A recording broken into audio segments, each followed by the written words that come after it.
Hey guys, welcome back to Ace Recaps.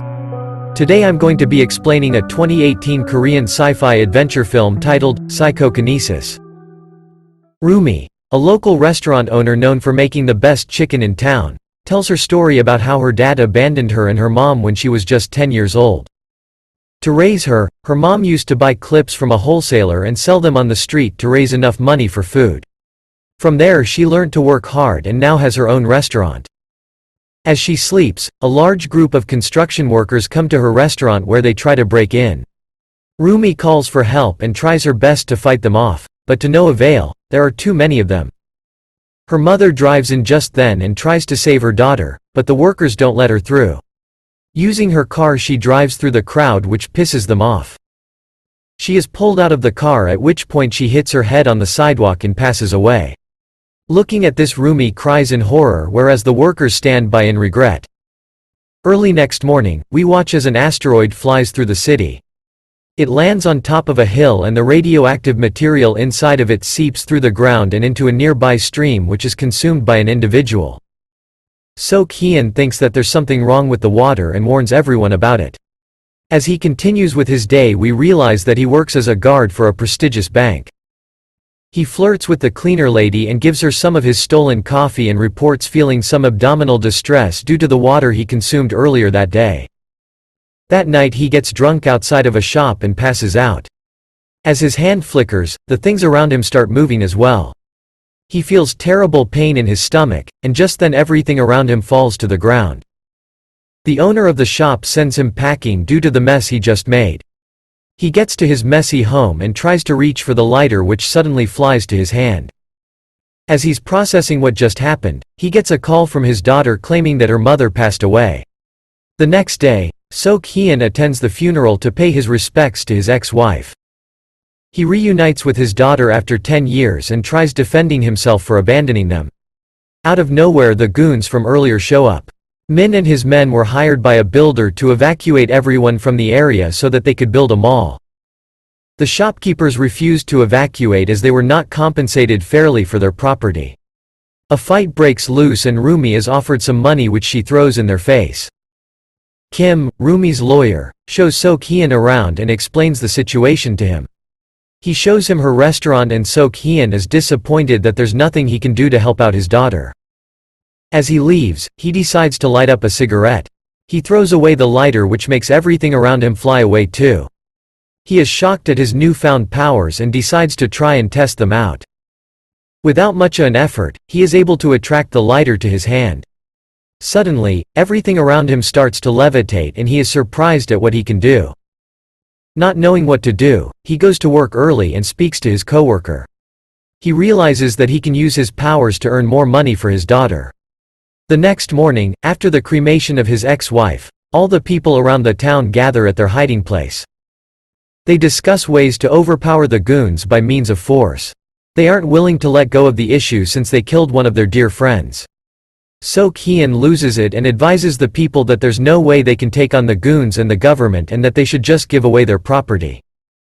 Rumi in anger screams at her dad as he has no say in what they do since he left them when she was young. He tries to explain that somebody owed him money and to save her and her mother, he had to divorce her. Later, he visits a nearby nightclub. He shows off his powers and lands a job as an entertainer for handsome pay. Excited with his new job, he rushes over to meet his daughter. He gets out a tie and shows her what he can do with it by moving it around like a snake. He tells her that she can stop fighting as he's earning enough now to take care of her so she can continue studying. Rumi is unimpressed by his ability and requests her father to leave. As he's walking, he spots the goons once more. They are on their way to send the people packing and they decide to barricade themselves. A large group of workers come in with metal rods and start beating up everyone. So-hyun rushes in to save his daughter and unknowingly sends one of the goons flying.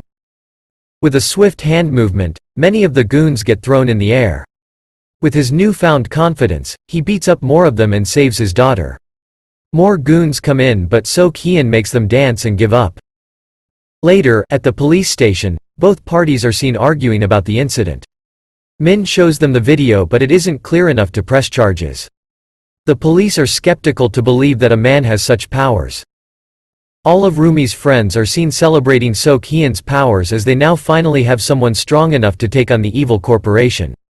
That night, all throughout the town, boxes and cars are seen flying around. They are all brought to the location and Sok-hyen uses it to build a large wall for the fight against the evil people. Everyone celebrates their victory and requests Sok-hyen to be his manager when they use his ability to make money. The workers who notice the cars flying around try to quit their job. They say that God is mad at them for performing such evil tasks, but Min refuses to let them go so easily. Rumi is surprised seeing what her father has done but still can't find it within her to forgive him, but Kim convinces her that he really loves his little girl. Considering all his actions, she invites her father out to lunch and they share an emotional meal together. Back at the evil corporation, Min has also been invited to lunch. The CEO of the company Sang-moo walks in and acts like an understanding boss, urging them to eat their food. Suddenly more goons enter the room and beat the living crap out of Min. All the while this is happening, Sang-moo records a message on her phone making it sound like she was attacked by Min. Min begs for her forgiveness and Sang-moo tells him that she'll back the next attack along with the police. She tells him to dissolve the previous company to avoid any complication with the murder of Rumi's mother and decides to deal with the man with superpowers on her own. That very day, the video of Sok-hyen has been leaked to the media and the man has been portrayed in a very bad light. As they discuss what needs to be done next, two police officers approach the location and claim to have a warrant for Sok-hyen's arrest. He peacefully goes with them and is mistreated by the police and is held in a jail cell. Rumi calls up her lawyer who rushes in to check on the goons but is shocked to find out that the company has been shut down. He realizes that they are now in deep shit and is confused about what needs to be done next.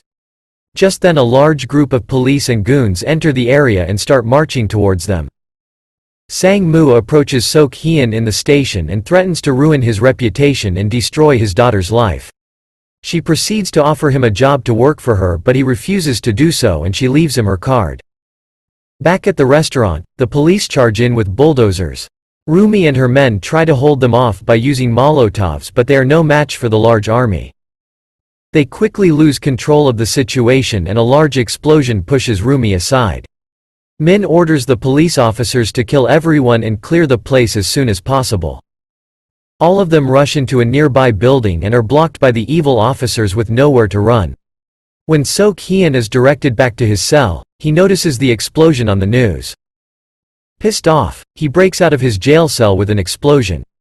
He jumps to the ground where he crushes Sang-moo's Mercedes into rubble. She seems to be impressed by his ability and Sok-hyen flies out into the sky. As he's never flown before, it takes some getting used to. He crashes into a few buildings and cars but eventually gets the hang of it. As more police barge into the building, Rumi is forced to run up to the roof. One of her people is pushed off the railing and hangs for dear life but the police show him no mercy. Instead they douse him with water in order to get him to fall to the ground. Luckily, Sok-hyen comes just in time and saves the man. He then goes in to save his daughter. A large group of goons approach him with rods and start beating him but Sok-hyen gets back up and takes them all down in an instant. As the people on the roof try to get across using a ladder, Rumi gets snatched by the police officers into a trailer. The other officers beat the innocent folks on top of the roof. Rumi tries to fight off the officers but the crane malfunctions causing one of them to hang on for dear life. Rumi puts her differences aside and tries to help the man out. Sok-hyen gets to the roof and helps his people get across to the next building.